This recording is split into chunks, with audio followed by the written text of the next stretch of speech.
विषय आलेला आहे पार्टी.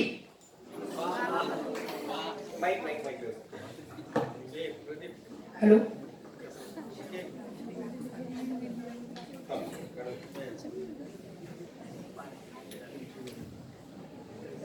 स्पर्धक आपण तयार आहात? कोड क्रमांक 48. आपली वेळ सुरू होत आहे आता. सर, मुळात जेव्हा विषय निवडण्याची वेळ आली तेव्हा मला 2 चिठ्ठ्या मिळाल्या. एक ती म्हणजे स्थळ आणि दुसरी म्हणजे पार्टी. तर या दोन्ही गोष्टींचा मेळ घालता ते स्थळ आणि पार्टी यातलं मी पार्टी निवडलं. त्यामागचं कारण सांगतो. ते असं की लहानपणी लहान मुलांवर लहान वयात असताना माझ्या लहान मित्रांवर केलेली मी ती मॅगीची पार्टी आणि आत्ता माझ्या सवंगड्यांसोबत अफवात वगळताना माझ्या सवंगड्यांसोबत अफवात वगळताना दारूच्या पार्टीपर्यंत बसणारी आत्ताची पार्टी आणि तुमच्याच नव्हे तर इथं बसलेल्या सर्वांच्या मुखावर पार्टी या शब्दाने निव्वळ हास्य पैदा करणारी पार्टी हा माझा विषय. मी सांगितली कोड क्रमांक 48 हा विषयाच्या अनुसरून एक गोष्टीचा अवलंब करू शकतो, एक गोष्टीचा मुद्दा मांडू शकतो की पार्टी ही वेगळी असते. ती स्थळानुसार बदलते, वेळेनुसार, काळानुसार. कारण आतापर्यंत प्रत्येकाने वाढवलेल्या प्रत्येक राजकीय पक्षाचा पर्स्पेक्टिव्ह विचार करता ती पार्टी नात्याचीही राहत नाही हेही कळते. हाच मुद्दा नसून पार्टीच्या मुद्द्याची व्याप्ती जाणून घेता पार्टीचा मुद्दा हा वेळ आणि व्यक्ती परत्वे बदलत असला तरी त्यात एकनिष्ठेचा कोणताही अमूल्य धागा हा बांधलेला नसताना दिसायला लागतो. मुद्दा असाच की जर पार्टी असावी तर ती एकनिष्ठ असावी, मग ती कोणाशी असो. माझी पार्टी ही माझ्या प्रत्येक व्यक्तीप्रती असणाऱ्या नात्याशी घट्ट असते. आणि मुद्दा सांगण्याचा एवढा की जर पार्टीचा विचार केला तर ती खऱ्या अर्थानं प्रत्येक व्यक्तीला प्रत्येक विचारांनी आणि प्रत्येक गोष्टींनी बांधून ठेवणारी असावी. विचारकांचा विचार करता पार्टी सर्वत्र वेगळी जाणवेल. समाजात 2 प्रकारच्या पार्ट्या जाणवतील, एक पुरोगामी आणि प्रतिगामी.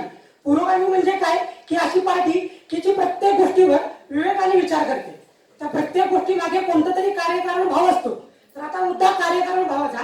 तर कार्यकारण भाव म्हणजे मी पहिल्यांदा तुमच्याकडे उडगा लागतो की कार्यकारण भाव म्हणजे कोणत्याही गोष्टीच्या मागं कोणतंही कारण दडलेलं असतं की जे मानवी बिंदूला सहजरित्या पटू शकतं, उमगू शकतं आणि त्यावर समाधानकारक सोल्युशनही असू शकतं. दुसरा मुद्दा हा पुरोगामी पार्टीचा की समाजात दोन प्रकारचे गट आहेत, प्रतिगामी आणि पुरोगामी. मगाशी मी सांगितल्याप्रमाणे. पण पुरोगामी पार्टीचा विचार करता ती पार्टी ही धर्मासारखी अंतिम सत्यावर उभी असते. तिच्या मागे कोणताही कार्यकारण भाव नसतो. मुळात तो कार्यकारण भाव नसल्याने ती पार्टी आमच्या समाज व्यवस्थेला कुठल्या शिखरावर किंवा शिखरावरून पायरीवर आणते की काय हाही प्रश्न पडला देखील राहत नाही. मुळात जर मुद्दा पार्टीचाच घ्यायचा झाला तर आजपर्यंत प्रत्येक जगात प्रत्येक देशात असणारी प्रत्येक पार्टी ही प्रत्येकाचं काहीतरी वेगळं अस्तित्व दाखवण्याचा प्रयत्न करते. आणि ते अस्तित्व जर समाजाच्या हिताचं असावं, समाजाच्या प्रत्येक गोष्टींना अनुसरून प्रत्येक मुद्द्यावर आपलं वेगळं मत जे समाज कल्याणासाठी सतत चांगलं, रुचकर, सोयीस्कर आणि समाजाच्या जीवनात प्रत्येक गोष्टीचं प्रत्येक व्यक्तीचं अभिरुची वाढवणारं असावं तर ती पार्टी खऱ्या अर्थानं समाजाला आणि प्रत्येक व्यक्तीला ही सुखकारक, प्राणदायक असेलच.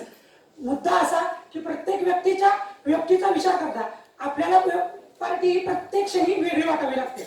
मुद्दा असाच की पार्टीचा विचार करता पार्टी ही फक्त विचारांशी संबंधित असावी असं नाही. काही पार्टी असतात, काही नाते असतात की जी क्षणोक्षणी बदलतानाही देखील बघतात. पण तीच पार्टी जर त्याच व्यक्तीवर एखादी कुठली संकटाची वेळ आली असेल तर तीच पार्टी एकत्र येते. पार्टी म्हणजे काही एक समुदायच आहे असं मला मानायचं नाही. कारण पार्टी म्हणजे एक असणारं नातं सुद्धा असावं. कदाचित जे तुम्हाला विचाराच्या कसोटीवर बांधून ठेवणार असावं, मानसिकतेच्या प्रत्येक तराजूत तोलणार असावं, माणुसकीच्या प्रत्येक निकषावर बांधणार असावं. मग ते कसंही असे ना, त्या पार्टीचा प्रत्येक दृष्टीने विचार करून त्या पार्टीचं प्रत्येक मत असणारं ते आत्मसात करून त्या पार्टीला पाठिंबा देणं हे आपलं कर्तव्य बनतं. मुद्दा हा पाठिंबा देण्याचाच असेल तर पाठिंबा कसा द्यावा. जर ती व्यक्ती जर चुकीची असेल तर त्या पाठी मागं राहणं हा सुद्धा मुद्दा असतो.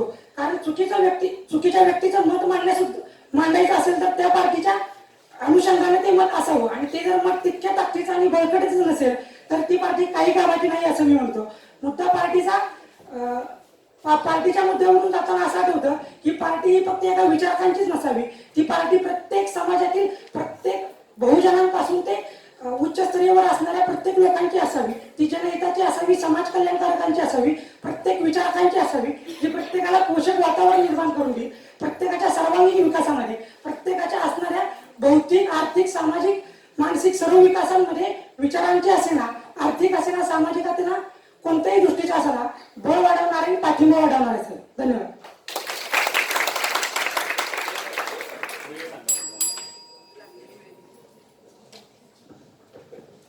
4 मिनिट 50 सेकंद. चला पुढचा कॅन्डिडेट जो आज गेलाय त्याला बाहेर यावं आणि पुढच्या कॅन्डिडेटला चिठ्ठ्या घ्या. दोन उचला.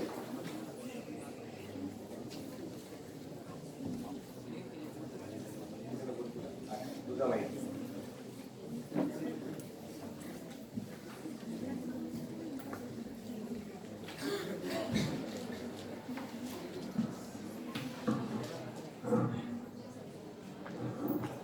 तिसरी मिळणार नाही.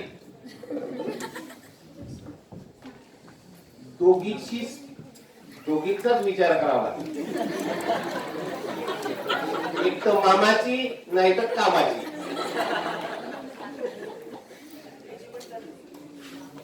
लगेच इतका वेळ नको. हे निवडली, नाकारली. अच्छा, ह्या स्थळाला नकार आहे, त्या स्थळाला होकार आहे. कोड क्रमांक 8 त्यांच्यासाठी फार सुंदर विषय आलेला आहे. पार्टी झाल्यानंतरचा जो विषय असतो तो आहे, जर मी खरं बोललो तर. विषय लक्षात घ्या. जर मी खरं बोललो तर, म्हणजे हिच्या बाबतीत जर मी खरे बोलले तर. स्पर्धक कोड क्रमांक 8, आपण तयार आहात? आपली वेळ सुरू होती आता. सन्माननीय परीक्षक, आदरणीय व्यासपीठासमोर उपस्थित असणारे सर्व मान्यवर आणि आजच्या या 21व्या शतकात महाराष्ट्राच्या ग्रामीण आणि रांगड्या मातीत यशासाठी धडपडणाऱ्या सर्वच युवक श्रोत्यांना माझा मनपूर्वक नमस्कार. मी स्पर्धक कोड क्रमांक 8 व्यासपीठावरती विषयाचं चिंतन करण्यासाठी उभी आहे. माझ्या विषयाचं नाव आहे, जर मी खरं बोललो तर. प्रस्तुत विषय सादर करत असताना मला तो 3 मुद्द्यांमध्ये सादर करणं जास्त गरजेचं वाटतं. माझा पहिला मुद्दा असा की खरं आणि खोटं याची सुरुवात नेमकी कुठे होती. दुसरा मुद्दा असा की खोट्याचे परिणाम नेमकं काय असतात. आणि तिसरा अतिशय महत्त्वाचा असणारा मुद्दा, जर मी खरं बोललो तर. मग मी माझा पहिला मुद्दा मांडले की खरं आणि खोटं आपण नेमकं कसं ओळखायचं. तर जसं की मातीच्या गोळ्याला योग्य आकार देण्यासाठी कुंभाराची गरज असते, अगदी त्याच पद्धतीने एखाद्या मुलाला योग्य मार्गदर्शन करण्यासाठी, त्याला खरं खोट्याची जाणीव करून देण्यासाठी ती सुरुवात त्याच्या घरापासून, त्याच्या आई वडिलांपासून, त्याच्या मित्रांपासून, त्याच्या भाऊ बहिणीपासून ते अगदी शेवटपर्यंत होत असते. मग त्या खोट्याचा परिणाम नेमका काय होतो या पद्धतीने जर आपण विचार करायला लागलो तर मी व्यासपीठावरती माझा दुसरा मुद्दा मांडेल की खोट्याचे परिणाम नेमकं काय होते. जेव्हा मी खोटं बोललो तर माझी आई मला मारेल. जर मी खोटं बोललो तर मित्रांमध्ये माझी नाचक्की होईल. जर मी खोटं बोललो तर समाजात मला मान मिळणार नाही. अशा पद्धतीने कुठेतरी असे खोट्याचे परिणाम होत जातात आणि मुलांच्या मनावर बिंबलं जातं. जर मी खरं बोललो तर अशा पद्धतीने मला शिक्षा झाली होईल आणि म्हणून मी खोटं बोलणं चुकीचं आहे असं कुठेतरी वाटत जातं. आणि खोटं, जर मी खोटं बोललो तर यातून माझी कशी सुटका होता येईल या पद्धतीने कुठेतरी एखादं लहान मुल विचार करायला लागतं आणि त्या पद्धतीने त्याच्यावरती संस्कार घडले जातात. जर मी खरं बोललो तर काय होईल, इथून एखाद्या लहान मुलावरती संस्कार व्हायला हवेत. कारण आपली न्याय व्यवस्था सांगते सत्यमेव जयते. जर आपण न्यायाचा आधार घेतला, जर सत्य, अहिंसा या पद्धतीने जर विचार करायला गेलो तर कुठेतरी आपल्या देशाला विकासाच्या टप्प्यावरती जायला मदत होईल. आपण एक केसचं उदाहरण बघू. Vishakha versus state of Rajasthan. या केसमध्ये भौरी देवी ही एक समाजामध्ये न्याय देण्याचं काम करत होती, बालविवाह रोखण्याचं काम करत होती. ती तिच्या व्यवहाराची, तिच्या कामाची प्रामाणिक होती, पण तिच्यावरती समाजातील काही लोकांनी बलात्कार केला. मग तिने जर तिची सत्याची बाजू सोडून तो विवाह थांबवला असता तर कधी तर तिच्यावरती बलात्कार झाला नसता. पण जेव्हा तीच स्त्री, तीच भौरी देवी जेव्हा न्याय मागायला जाते, सत्याचा आधार घेऊन सत्य सांगते कोर्टाला, तेव्हा कोर्ट आम्हाला सांगतं की बाई, समाजातील वरच्या घटकात राहणारे जे पुरुष आहेत, वरच्या दर्जाचे जे पुरुष आहेत, ते खालच्या दर्जातील स्त्री सोबत विवाह किंवा तिच्यासोबत असा व्यवहार करू शकत नाही. मग मला कुठेतरी वाटतं खरं बोलणं हे चुकीचं आहे का आणि त्याचे परिणाम कोणत्या पद्धतीने होतील. खरं बोलणं ही काही चुकीची गोष्ट आहे का, पण याच्या पुढे पुढे जाऊन विचार केला तर सत्याची साथ आपण कधी सोडू नये. कारण उडत्या पाखराला परतीची कमान असावी, पंखात बळ असावे, नजरेत सदा नवी दिशा असावी, गरट्याची काय आहे बांधता येईल, किंवाही शीतकळा पलीकडे जाण्याची जिद्द मनी असावी. समिधाच सखा या त्यात कसा ओलावा, कोठून फुला परिवा मकरंद मिळावा. जात्याच वृक्ष या एकच त्या आकांक्षा, तव अंतर अग्नी क्षणभर तरी फुलवावा, क्षणभर तरी फुलवावा. अशा पद्धतीनं प्रत्येकानं खरं खोटं यामध्ये न अडकता खरं बोलल्याने जे काही परिणाम होतील त्याच्याशी सामोरं जायला हवं. जर आपण एखादी चूक केली, एखाद्या पार्टीला गेलं, मैत्रिणींबरोबर एखादी चुकीची गोष्ट केली असेल ना, तर ते सादर करण्याची, आई वडिलांसमोर कन्फेस करण्याची जिद्द आतून यावी. आतून जर आपण स्वतःला कणखर बनवलं की जर मी या पद्धतीनं चुकलोय तर मी त्याची शिक्षा भोगणार आहे आणि मला ती भोगायलाच पाहिजे, अशा पद्धतीने जर आपण विचार केला तर कुठेतरी जाऊन आपण खऱ्याच्या मार्गावरती चाललोय आणि आपल्या न्याय व्यवस्थेला सत्यमेव जयते या प्रकारानं कुठेतरी पुढे घेत चाललोय असं मला वाटतं. कारण मी स्वतः माझ्यापासून सुरुवात केली तर कुठेतरी आपण आपल्या पासून ते दुसऱ्याच्या पर्यंत कधीतरी पोहोचू शकतो. एवढे पण मी इथंच सांगते. मनपूर्वक धन्यवाद. चला आत गेलेले बाहेर या. पुढच्या स्पर्धकांनी चिठ्ठीसाठी इकडे यावं, साईन करा. 4 मिनिट 22 सेकंद. मला तुमची चिठ्ठी द्या. कोड नंबर किती? 14. गरम आहे एकदम, काय नाही, फ्रेश आहे एकदम, ताजा.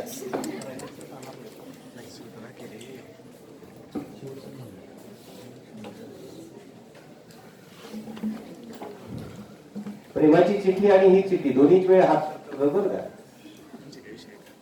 निवडलेला हा नको. नाकारलेला विषय आहे धन की बात. स्पर्धक कोड क्रमांक हा याच्यानंतर कोड क्रमांक 14 तुमच्या समोर विषय मांडतोय. फार सुंदर विषय आहे. आम्ही सारे उमेदवार.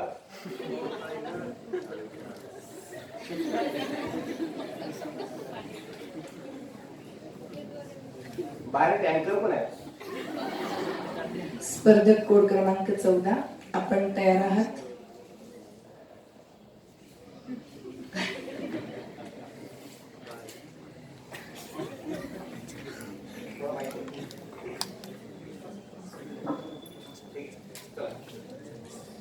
स्पर्धक कोड क्रमांक 14 आपण तयार आहात? आपली वेळ सुरू होत आहे आता. आजादी की ये दुल्हन ऐसी नहीं बहाई है, खून की नदियां भाई हमने गर्दन तक कटवाई है. खून की नदियां भाई हमने गर्दन तक कटवाई है. खून की नदियां भाई हमने गर्दन तक कटवाई है. कोरोना के शासन में देखो कितने अत्याचार हुए. कोरोना के शासन में देखो कितने अत्याचार हुए. आम आदमी बड़ा आदमी सभी के सभी लाचार हुए. सभी के सभी लाचार हुए. छत्रपती शिवाजी महाराजांना स्मरून उपस्थित सर्व मान्यवरांना मी नम्र अभिवादन करतो. नमस्कार. मी गट क्रमांक 14 तुमच्या पुढे विषय मांडतो. आम्ही सारे उमेदवार. मला प्रश्न पडला उमेदवारी. आत्ताची ही उमेदवारी सगळ्यांना माहितीच आहे, त्याच्यावरती मला काही बोलायचंच नाही, त्याविषयी पडायचंच नाही. पण मला वाटतं मी उमेदवार त्या पांडुरंगाचा आहे, मी उमेदवार त्या श्रीकृष्णाचा आहे. तो मला आदेश देईल तोच मी या जगाला सांगणार आहे, तोच मी या जगाला सांगणार आहे. मी उमेदवार आहे त्या श्रीकृष्णाचा. त्यानं मला आदेश दिलाय की या जगामध्ये समाज प्रबोधन झालंच पाहिजे. हो, श्रीकृष्णाचे मी एकटाच उमेदवार नाही, तर तुम्ही इथे सगळे जमलेले त्या श्रीकृष्णाचेच उमेदवार आहेत.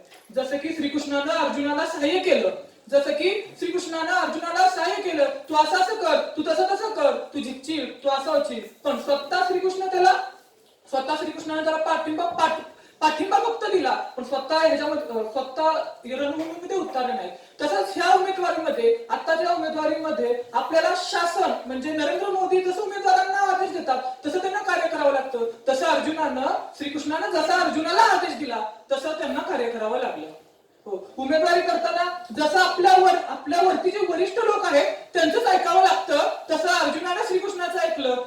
खूप सारे सांगितलं, पण कधी कधी डाऊट अर्जुनाला असाही पडला, तो आहे तरी कोण? आपल्याला जो मार्गदर्शन करतोय तो आहे तरी कोण? श्रीकृष्णाला भगवद्गीतेमध्ये काय घडलं सगळ्यांनाच माहितीये, पण श्रीकृष्णाने त्याला आपलं रूप दावलं, सगळं दावलं, तरी त्याला काही समजलं नाही. तेव्हा श्रीकृष्णानं अर्जुनानं त्याला प्रश्न केला, तू कोण आहेस? श्रीकृष्ण भडकले. तेव्हा काय म्हटलं माहितीये का? कान खोल के सुन लो पार्थ, मैं ही त्रेता का राम हूँ, कृष्ण मुझे सब कहते हैं, मैं द्वापर का घनश्याम हूँ, रूप कभी नर नारी का रखे, मैं ही केश बदलता हूँ, धर्म बचाने के खातिर मैं अंकिन वेश बदलता हूँ, विष्णु जी का दशमुख मैं परशुराम मतवाला हूँ, नाग कालिया के सर पे मैं मर्दन करने वाला हूँ, बाकासुर और महिषासुर को मैंने जिंदा गाड़ दिया, बाकासुर और महिषासुर को मैंने जिंदा गाड़ दिया, धर्म बचाने के खातिर हिरण्याकश्यप फाड़ दिया, हिरण्याकश्यप फाड़ दिया. श्रीकृष्णानं सांगितलं की मी देव आहे, तरी त्याला पटलं नाही. तसं आपण या जगामध्ये उमेदवार आहोत त्या देवाचे. आपल्याला काय करायचंय? समाज प्रबोधन करायचंय. पण का असं होत नाही? आपल्या हातात मोबाईल आला, फार वाईट गोष्ट झाली ना मोबाईलमुळे, माणूस माणसात राहिला नाही. ह्या जगामध्ये प्रेम खूप महत्वाचं आहे, प्रेम खूप महत्वाचं आहे, पण ते कसं? तुमचं लव्ह स्टोरीचं प्रेम नाही, तर आपली माणसं आपल्या माणसात आली पाहिजे. आपल्या माणसांवरती आपलं प्रेम झालं पाहिजे, आपल्या माणसांवरती आपलं प्रेम झालं पाहिजे. जसं की आपल्याला नरेंद्र मोदींनी सांगितलं की ह्या देशामध्ये लॉकडाऊन पाडायचं. कधी? कोरोनाच्या काळामध्ये. सगळ्या उमेदवारांना ते मान्य करावं लागलं. कोणी त्याच्यावरती आक्षेप घेऊ शकत नव्हता. का? कारण ते आपल्या वरिष्ठांचा आदेश आहे. मग तसं आपण जन्माला आलोय ना, तर आपल्याला जन्माला येताना घडायचंय, आणि ते स्वतः घडायचंय. आपल्याला कोणी मार्गदर्शन करत नसेल ना, तर तुम्हाला एक बेस्ट उपाय आहे, तुम्ही श्रीमद भगवद्गीता वाचा. श्रीमद भगवद्गीता आपल्याला हे शिकवत नाही की कसं वागायचं, काय करायचं. श्रीमद भगवद्गीता पहिल्यांदा शिकवते, मी माणूस बना, मग समाज प्रबोधन करा. माणूस बना आणि मग समाज प्रबोधन करा. आत्ताच्या ह्या घडीमध्ये उमेदवारी म्हणजे फार लाचार पद्धती झाली. उमेदवारीसाठी माणूस काहीही करतोय. एखाद्या व्यक्तीवर अत्याचार, गरीबावर अत्याचार करावा लागला तरी तो करायला मागे पुढे बघत नाही. थोडी घाण आणि बाद ही उमेदवारी आत्ताच्या स्थितीमध्ये झालेली आहे. ती कुठेतरी थांबली पाहिजे. एवढंच मी तुम्हाला सांगतो. जसं आपल्याला माहितीये की आपण काय करायचंय, तसं उमेदवारांना माहित असते की त्यांना काय करायचंय. त्याच्यामुळं आपला सामान्य माणूस उमेदवाराला काही बोलू शकत नाही. आपल्याला असं वाटतं की तो महान आहे, तो मोठा आहे, त्याच्यावरती आपण आक्षेप नाही केला पाहिजे. पण मी तुम्हाला सांगतो, जिथं चुकाला उमेदवारांचं तिथं तुम्ही बोलला पाहिजे. उमेदवारांना नाही बोलला, पण जिथं आयुष्यामध्ये तुम्हाला कुठलं तरी चूक वाटत असेल तर तिथं तुम्ही बोलला पाहिजे. बोलल्यानंच माणूस घडतो. जर तुम्ही शांत बसला ना, तर तुमच्या मनात एक उत्सुकता वाटेल की अरे बाबा आपण बोलायला पाहिजे होतं, ती वेळ आपल्यातून निघून जाते. ज्या एखाद्या वेळेस वेळ निघून गेली ना, तर ती कधी येत नाही. थोडंच बोलतो. धन्यवाद. कोड क्रमांक 14 साठी लागलेला वेळ 5 minute 4 second. 5 minute 4 second. Sir आपले बाहेर आहे.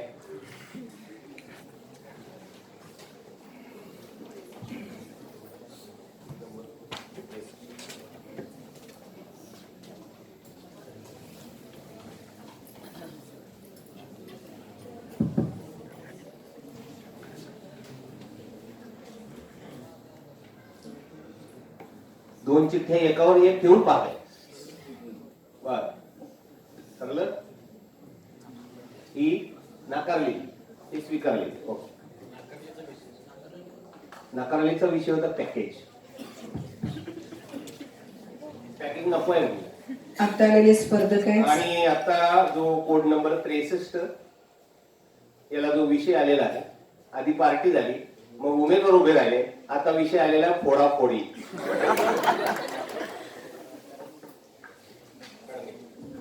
स्पर्धक कोड क्रमांक 63, आपण तयार आहात? हो. आपली वेळ सुरू होतीये आता. नमस्कार, मी स्पर्धक कोड क्रमांक 63. मला विषय आलेला आहे फोडाफोडी. मित्रांनो, 12वीत असताना आम्ही काही मित्र आमच्या एका शिक्षकांसोबत विसापूरच्या किल्ल्यावर गिर्यारोहणासाठी गेलो. जाताना एक पॉइंट होता जिथून 4 मित्र भटकले आणि ते थेट जाऊन गडाच्या बुरुजाखाली पोहोचले. मग तिथून येऊन पुढचे 2 तास मात्र ते भटकत होते. तिथून पुढे आल्यावर आमची अख्खी 12वी गेली त्या लोकांना चिडवण्यात की त्यांनी आमचे मित्र फोडून नेले. अजून असलेले सोबतचे 10 आणखी मित्रमैत्रिणी त्यांनी ठरवलं आणि स्वतःहून निघून गेले. म्हणून त्यांना आम्ही म्हटलो फोडाफोडी करणारे मित्र तुम्ही. मला आज आलेला विषय दुसरा होता तो धन की बात. पण मला वाटतं मला धन या विषयावर बोलण्यापेक्षा फोडाफोडीवर बोलण्यात जास्ती मजा येईल. आज फोडाफोडी म्हणलं की पहिला आपल्या डोक्यात येतो तो राजकीय दृष्टी. राजकारणात आज प्रत्येक प्रकारची फोडाफोडी चालू आहे. आघाड्या युत्या हे फोडणं तर काय कमी होतं की आज वेगवेगळे पक्ष फोडले जातात, वेगवेगळे नेते फोडले जातात आणि आता तर काय तर एकाच घरातले 2 नेते फोडले जातात. मग एक विरोधी पक्ष नेता तर एक सत्ताधारक मंत्री. त्यानंतर पुढे जेव्हा आपण फक्त राजकीय क्षेत्राचा विचार करतो तेव्हा ही काही आजची गोष्ट नाही. भारतीय राजकारणात मात्र खूप जुन्या काळापासून फोडाफोडी ही चालत आलेली आहे. मग त्याला महाराष्ट्रात 80 आणि 70च्या दशकात एका नेत्यांनी कशी फोडाफोडी केली हे संदर्भ देऊन आपण बरोबर काम केलं हे सिद्ध करून दाखवलं जातं. मी इथे कुठल्याही नेत्याचं नाव घेणार नाही कारण मला कुठलीही समस्या स्वतःवर ओढवून घ्यायची नाही. यापुढे आर्थिक क्षेत्रात सुद्धा फोडाफोडी होते. मी जरी धन की बात घेतलेला नसला विषय तरी आर्थिक क्षेत्रावर मी थोडंफार नक्कीच बोलू शकतो. आज एक उदाहरण आहे. रेमंड कंपनीचे जे संस्थापक होते त्यांना त्यांच्याच मुलांनी घराबाहेर आणि रेमंड या साम्राज्याबाहेर हाकलून दिलं. म्हणजे थोडक्यात काय तर त्यांनी घरातच फोडाफोडी केली. त्यानंतर आज साहित्य क्षेत्रात सुद्धा फोडाफोडी होते. एखाद्याच्या पुस्तकाचं 1-2 लेखक जेव्हा एकत्र मिळून एक पुस्तक लिहितात आणि एक जण एखाद्याच्या पाठीत खंजीर खुपसून स्वतःच्या नावाने ते पुस्तक प्रकाशित करतो तेव्हा त्याला पण मी फोडाफोडीच म्हणेन. अगदी जुन्या काळापासून फोडाफोडी चालू आहे. मग त्याला कोणी बरोबर सिद्ध करणं का कोणी चुकीचं. मग रामायणात जेव्हा बिभीषणाला फोडलं गेलं तेव्हा कोणीतरी म्हटलं की घर का बेदी लंका ढाय. तेव्हा मग बिभीषण योग्य की चुकीचा हा प्रश्न आज आपल्या समोर उभा राहतो. तेव्हा आपण रामाच्या बाजूने विचार करतो आणि बोलतो की नाही तो बरोबर होता. पण रावणाच्या बाजूने विचार केला तर स्वतःच्याच भावाच्या पाठीत खंजीर खुपसणं कितपत योग्य आहे. महाभारतात जेव्हा कृष्णाने सुद्धा कर्णाला त्याचं सत्य सांगितलं आणि त्याला सांगितलं की तो पांडवांचा ज्येष्ठ भ्राता आहे तेव्हा कृष्णाने सुद्धा त्याला फोडण्याचाच प्रयत्न केला होता. पण तेव्हा कर्ण मात्र फुटला नाही. ते एक योग्य आणि अत्यंत बरोबर उदाहरण आहे की ह्या समाजात अत्यंत प्रामाणिक लोक सुद्धा असू शकतात. त्या काळी द्रौपदीचं वस्त्रहरण झालं त्यावेळेला विकर्ण हा जो दुर्योधनाचा भाऊ होता त्यांनी सुद्धा आक्षेप घेतला. त्यांनी त्याच्या भावाला विरोध केला पण तो फुटला नाही. म्हणजे महाभारतात जरी कितीही चुकीची पात्र दिसत असली तरी ही 2 उदाहरणं मला असं वाटतं की महाभारतात फोडाफोडी करण्याचे प्रयत्न जरूर झाले पण ते कोणाला जमलं नाही. आज पर्यावरणात सुद्धा आपण जेव्हा डोंगर फोडतो तेव्हा मला प्रश्न पडतो की ही पर्यावरणाची हानी आपल्याला पुढे कुठे घेऊन जाणार आहे. आपल्याला ह्या जगात जर टिकायचं असेल तर त्यासाठी ही फोडाफोडी चालणार आहे का. ऐतिहासिक संदर्भ द्यायचे झाले तर बरेच आहेत. जेव्हा शिवाजी महाराज यांचे वडील शहाजी महाराज यांच्यावर हे मोहिमेसाठी निघाले होते आणि त्यांच्याच मित्र बाजी घोरपडे यांनी पाठीत खंजीर खुपसला तेव्हा फोडाफोडी झाली. ब्रिटिशांनी तर फोडाफोडीचंच राजकारण करून या देशावर सत्ता मिळवली. या देशावर स्वतःचं साम्राज्य 150 वर्ष चालवून दाखवलं आणि शेवटी जाता जाता केलं काय तर फोडाफोडी 3 देश निर्माण करून. शेवटी मला इतकंच वाटतं की आज आपण मित्र म्हणून इथे असताना या स्पर्धेचा निकाल काहीही असू दे आपल्यात फूट पडायला नको. म्हणून आज ही सगळी उदाहरणं पाहता मी एकच म्हणेल शेवटी की आपण सगळे एक राहू. आपल्या सगळ्यांमध्ये एक बंधुता एक एकता राहिला तरच हा देश पुढे जाईल. माझा भारत महान राहील. धन्यवाद. चला पुढच्या स्पर्धकांनी 5 मिनिट 5 सेकंद आतल्यानी बाहेर यायचं.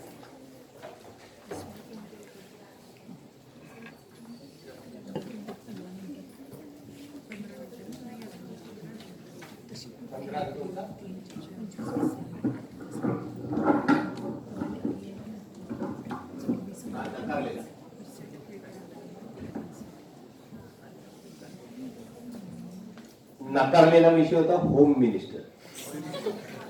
कोड क्रमांक 15 तुमच्या समोर विषय मांडताय.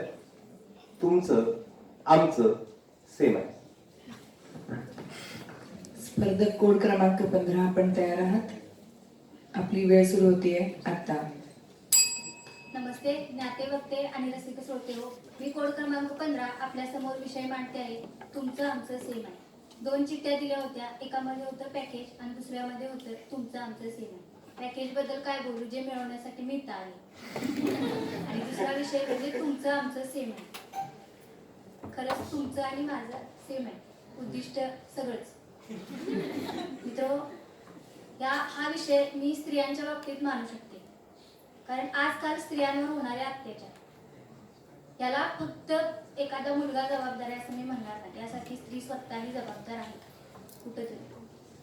कारण एक पाठीमागच्या बाकावरचा बसलेला मुलगा पुढे एखाद्या मुलगीला बघत असतो. त्याला एखादा दुसरा मुलगा बघतो, त्याचं लक्ष जातं. तो म्हणतो अरे काय करतोय. तो म्हणते काय नाही तुझं माझं सेम आहे. विषय गमतीचा आहे. मला हा विषय निवडावासा वाटला कारण खोटं बोलणारा कोणी मी खोटं बोलतोय असं म्हणत नाही. खोटं बोलणारा सेम आहे एवढंच बोलतो. नेमकं तुमचं आमचं सेम आहे म्हणजे काय. निवडणुकीत उभा राहणारा उमेदवार 2 उमेदवार जरी असले, दोन्ही उमेदवार कशासाठी स्पर्धा करत असतात. आपण जिंकण्यासाठी. उमेदवारीत एक उमेदवार उभा असतो. त्याच्या बाजूने जेवढे जण असतात त्याचे चाहते म्हणा कार्यकर्ते म्हणा ते काय करतात निवडणूक लढवत असताना इकडचा पण पैसा खातात तिकडचा पण पैसा खातात. दोघांना माहित असतं आम्ही इकडचं तिकडचं करतोय पण काय नाही तुमचं आमचं सेम आहे असं म्हणून सोडून देतात सगळं. मित्र विषय मांडताना मला असं वाटतं की तो शेतकऱ्याच्या बाबतीत मांडला पाहिजे, स्त्रीच्या बाबतीत मांडला पाहिजे. कारण शेतकरी सुद्धा सध्या शेतकऱ्याला मिळणारा हमी भाव म्हणा किंवा शेतकऱ्यानं जे पिकवले त्यासाठी तो जे पिकवतो ते स्वतः कधी त्याचा हमी भाव ठरवलाय का त्यानं. अजिबात नाही. ते दुसरंच कोणतरी ठरवतं. मग हे आपण ठरवू दिलं पाहिजे त्याला. मला असं वाटतं की तुमचं आमचं सेम आहे हे म्हणण्यापेक्षा तुझ्यापेक्षा मी काहीतरी डिफरंट करतो असं कुठेतरी असलं पाहिजे. चांगल्या गोष्टीत करा त्याबद्दल काय नाही. चांगली गोष्ट एखादी त्या बाबतीत करा तुमचं आमचं सेम आहे. पण आपल्याला माहिती आहे समोरचा चुकतोय तरी पण तुमचं आमचं सेम आहे का. जगात एखादा माणूस पुढे जातोय तर त्याला पाठीमागं खेचणारे 10 जण असतात. मागचा खेचतोय म्हणून मी खेचतोय, तो खेचतोय म्हणून मी खेचतोय हे का. मागं खेचणाऱ्यांपैकी नको, पुढे जाऊ देणाऱ्यांपैकी. तुमचं आमचं सेम आहे असं म्हणणारा कोणी नकोय. तू वेगळं कर मी वेगळं कर. अरे काय करतोय असं म्हणणारा सुद्धा कोणाची तरी गरज आहे. सुचत नाही काय बोलायचं. इथं असलेल्या प्रत्येकाला फक्त 5 मिनिट कसं होतील यासाठी बोलायचं. बेल वाजली की झालं. प्रत्येकाचं सेम आहे.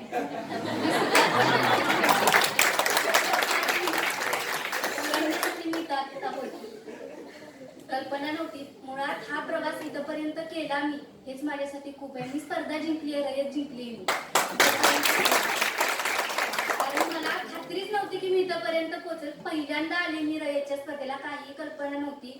ती उत्स्फूर्त स्पर्धा होते हे सुद्धा माहित नव्हतं. काही जणांना असेल पण मी पहिल्यांदा आले आणि उत्स्फूर्तसाठी निवडणूक झाल्या इथंच मी रयत जिंकली असं मला वाटतं.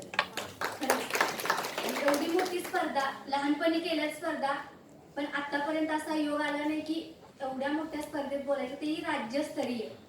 पहिलीपासून केली तयारी पण पहिल्यांदा इथं बोलते. मुळात हे तुमचं आमचं सेम आहे जाऊ दे. मला इथं जिंकायचं नाही. मी आत्ताच जिंकली इथं त्यामुळे मी 5 मिनिटं सुद्धा सोडून देते. मी फक्त एवढंच सांगते की तुमचं आमचं सेम आहे यापेक्षा तू डिफरंट कर मी डिफरंट कर हा मध्ये भाव ठेवा.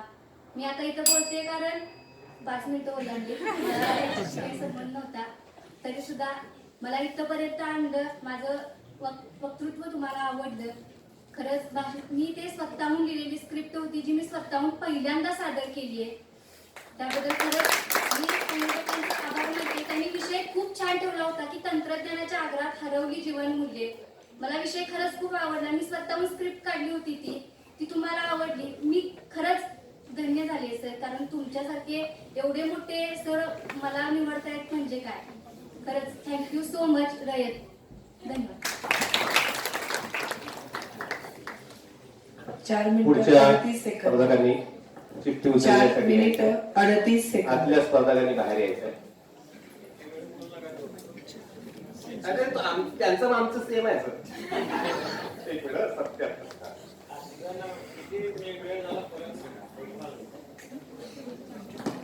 4 मिनिट 38 सेकंद. स्पर्धक कोड क्रमांक 15. दुसरी कोण होतं? आता वाचा.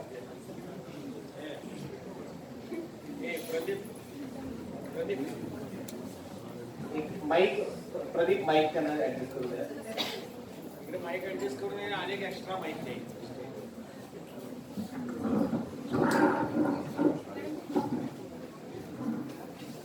एक चालतंय. मन धडधडत आहे. भावनांचा कलोळ झालाय तरी मला एका सेकंदातच चिठ्ठी द्यायला पाहिजे. तुम्ही परत नाकारलेली चिठ्ठी माझ्या हातात आलेली आहे. नाकारलेला विषय आहे. काय विषय असू शकतो नाकारलेला? नाकारलेला विषय आहे की जीवन सुंदर आहे. आता स्वीकारलेला कसला असेल ते तुम्हाला कळणार आहे. आणि आता तुमच्या समोर कोड क्रमांक 77 बरोबर, कोड क्रमांक 77 विषय मांडताय. विषय आहे जाहिरात, ऍडव्हर्टाईज. कोड क्रमांक 77. आपण तयार आहात? आपली वेळ सुरू होत आहे आता. ज्या प्रकारे बायकोपासून नवरा आणि नवऱ्यापासून बायको, राजकारण्यापासून खुर्ची आणि खुर्चीपासून राजकारणी, भांडवलदार जाहिरातबाजीपासून, त्याच प्रकारे आज जर का जिंकल्यानंतर मला माझ्या विजयाची जाहिरातबाजी करायची असेल तर मला या ठिकाणी येऊन माझ्या विचारांची जाहिरातबाजी करावी लागेल. माझे विचार किती चांगले आहेत हे तुम्हाला सांगावं लागेल. माझे विचार तुम्ही स्वीकारावेत यासाठी मी तुम्हाला आग्रह करू शकतो की नाही हे मला माहिती नाही. परंतु मी इथून गेल्यानंतर तुमच्या मनामध्ये जर का प्रश्नचिन्ह निर्माण होणार असेल की माझे विषय मी किती चांगला बोललो, तर नक्कीच माझ्या विचारांच्या जाहिरातबाजीला कुठेतरी परीक्षकांचा प्रतिसाद मिळून मला चांगले मार्क्स मिळतील आणि माझी विजयाची जाहिरातबाजी मला जिंकल्यानंतर करता येईल. म्हणून तीच जाहिरातबाजी करण्यासाठी या ठिकाणी उभा आहे. नमस्कार. स्पर्धक कोड क्रमांक 77. विषय बोलतो आहे जाहिरातबाजी. मुळात जाहिरातबाजी म्हटलं की मला सगळ्यात पहिल्यांदा तर राजकारण आठवतं. कारण अगदी सुलभ शौचालयापासून ते एअरपोर्ट पर्यंत आम्हाला विश्वगुरूचा तोरा मिळवणाऱ्या माणसाची दिसणारी जाहिरातबाजी. म्हणजे एकीकडे देशामधली माणसं भुकेने मेली तर चालतात, परंतु जाहिरातबाजी झाली पाहिजे. जाहिरातबाजीसाठी पैसा खर्च करता आला पाहिजे. म्हणजे एकीकडे माणसं भुकेने मरतायत तर दुसरीकडे महाशयांची जाहिरातबाजी चालू आहे. आज जर का आम्ही विचार केला तर अध्यात्माचं देखील आम्हाला मार्केट आलेलं दिसतं. म्हणजे खायचे दात वेगळे आणि दाखवायचे दात वेगळे. एकीकडे महिला सुरक्षिततेच्या गप्पा करायच्या तर दुसरीकडे महिलांच्या विनयभंगाच्या आरोपाखाली जेलातही जायचं. स्वतःच्या मुलीचं लग्न करायचं, इतर महिलांना मात्र संन्यासी राहण्याचा उपदेश द्यायचा. एकीकडे सांगायचं राजकारणाचा चिखल झाला आहे आणि दुसऱ्याच दिवशी राजकीय पक्षांचा प्रचारही करायचा. अशीच काहीतरी अवस्था आजच्या आधुनिक युगात आधुनिक संसाधनांचा वापर करून अध्यात्माची खोटी जाहिरातबाजी करणारे संत आणि त्या नकली संतांचं आलेलं मार्केट ही मला वाटतं आजच्या घडीला अध्यात्माची झालेली सगळ्यात मोठी जाहिरातबाजी आहे. ही बाब आपण समजून घेणं गरजेचं आहे. मुळात जाहिरातबाजी म्हटल्यानंतर लक्षात घेतलं पाहिजे ही रयत स्पर्धा आहे. रयत स्पर्धेचं यावर्षी हे 37वं वर्ष आहे. रयत स्पर्धेचं बक्षीस जरी 25,000 असलं तरी या स्पर्धेला मात्र कधीही जाहिरातबाजी करायची गरज पडत नाही. कारण रयत स्पर्धेकडे असणारे विजेते, त्या विजेत्यांचा असणारा मान समाजामध्ये, मग ते नितीन बांडगुळे पाटील असू द्यात किंवा इतर लोक असू द्यात, त्यांनी या स्पर्धेला मोठं करण्याचं काम न केलं तर या स्पर्धेनं त्या माणसांना मोठं करण्याचं काम केलं आहे. ही बाब आम्ही लक्षात घेतली पाहिजे. आज मराठी भाषेला अभिजात दर्जा मिळाला, परंतु त्या मराठी भाषेच्या प्रती आपण मराठी भाषेची जाहिरातबाजी किती करतो याचाही कुठेतरी विचार करणं गरजेचं आहे. पहिल्याच दिवशी आल्यानंतर शाळेच्या बाहेर बोर्ड दिसला मला की विद्यार्थ्यांचे वेगवेगळे लेख असतील, कविता असतील, त्या आमच्या ठिकाणी स्वीकारल्या जातील. म्हणजे या माध्यमातून कर्मवीर विद्याप्रबोधिनी या शिक्षण संस्थेनं विद्यार्थ्यांच्या कलागुणांना वाव देऊन, त्यांच्या साहित्यिक गुणांना वाव देऊन आपल्या मराठी भाषेची जाहिरातबाजी ती खऱ्या अर्थानं योग्य प्रकारे करता येईल का व मराठी भाषा ही इतरांपर्यंत रुजवता येईल का यासाठी मराठी भाषेच्या साहित्याची जाहिरातबाजी करणं गरजेचं आहे. मला वाटतं इतरांच्या साहित्याला किंवा इतरांच्या जाहिरातबाजीला विरोध करण्यापेक्षा आपण आपली जाहिरातबाजी किती चांगल्या प्रकारे करू शकतो, आपली नैतिकता आपण किती चांगल्या प्रकारे त्या जाहिरातबाजीतून दाखवू शकतो यावर लक्ष केंद्रित करणं गरजेचं आहे. म्हणजे आज जर का आजच्या पिढीला आम्ही विचार केला तर राजकारण होत आहे, धर्माचं राजकारण वाढत आहे, नकली संतांचं मार्केट आलेलं आहे, इतर गोष्टी झालेल्या आहेत. मराठी भाषेला अभिजात दर्जा दिला, या मराठी भाषेला अभिजात दर्जा दिला याची आम्ही जाहिरातबाजी करतोय, परंतु मराठी भाषिकांच्या भुकीच्या अभिजात दर्जाचं काय याचं देखील कुठेतरी वक्ता म्हणून त्या प्रश्नाला वाव देणं, त्या प्रश्नाला वाचा बोलणं आणि त्याची जाहिरातबाजी करणं मला गरजेचं वाटतं. आज या वक्तृत्व स्पर्धेमध्ये बोलत असताना मला वाटतं इतरांचं उष्ट खाऊन माज करण्यापेक्षा स्वतःचं काहीतरी नवीन निर्माण करू शकतो का आणि स्वतःच्या स्क्रिप्ट मधून किंवा स्वतःच्या विषयातून या समाजाला नवीन काही देऊ शकतो का आणि माझ्या विचारांची जाहिरातबाजी करून या समाजाला नवीन काही दिशा देऊ शकतो का असं मला वाटतं. मुळात जाहिरातबाजी म्हणत असताना लक्षात घेतलं पाहिजे भांडवलदार लोकांना सुद्धा त्यांचा एखादा प्रोडक्ट खपवण्यासाठी जाहिरातबाजीची आवश्यकता असतेच. आज जर का मी या स्पर्धेतून बाहेर पडलो, मी जिंकतो हारतो की हे मला माहिती नाही, परंतु येणाऱ्या काळामध्ये मला जर का माझ्या वक्तृत्वाची जाहिरातबाजी करायची असेल तर मी एकांकिका किती करतो किंवा मी बोलतो किती यापेक्षा चांगलं मला वाटतं माझे विचार किती चांगले आहेत त्या विचारांच्या माध्यमातून कुठेतरी जाहिरातबाजी करता येते का याचा विचार करणं गरजेचं आहे. जर का विचारांच्या माध्यमातून केलेली जाहिरातबाजी चांगली असेल तर नक्कीच येणारं मार्केट किंवा त्यातून मिळणारे प्रोडक्ट अर्थातच त्यातून मिळणारं फळ हे चांगलं असतं. म्हणून या जाहिरातबाजीतून चांगली फळं मिळवता येतात का याचाही कुठेतरी विचार करणं गरजेचं आहे. एका ठिकाणी वक्तृत्व स्पर्धेला गेलो असताना एका परीक्षकांनी फार छान सांगलं होतं की ज्या प्रकारे तुम्ही ट्रॉफ्यांकडे पाहत असतात, जितक्या बारकाईने तुम्ही ट्रॉफ्यांकडे पाहत असतात तितक्याच बारकाईने तुम्ही जर का स्पर्धेसाठी दिलेल्या विषयाकडे पाहिलं तर तुम्ही त्या विषयाच्या नंबरामध्ये येऊ शकतात. आज मी विषयाकडे कितीही बारकाईने पाहू शकतो, पण विषयाकडे बारकाईने पाहत असताना लक्षात घेतलं पाहिजे मी आणि ट्रॉफ्या या दोघांच्या मध्ये परीक्षक नावाची मोठी लगी आहे. त्या परीक्षकांना जर का माझी जाहिरातबाजी आवडली तर नक्कीच मी नम्रात असेल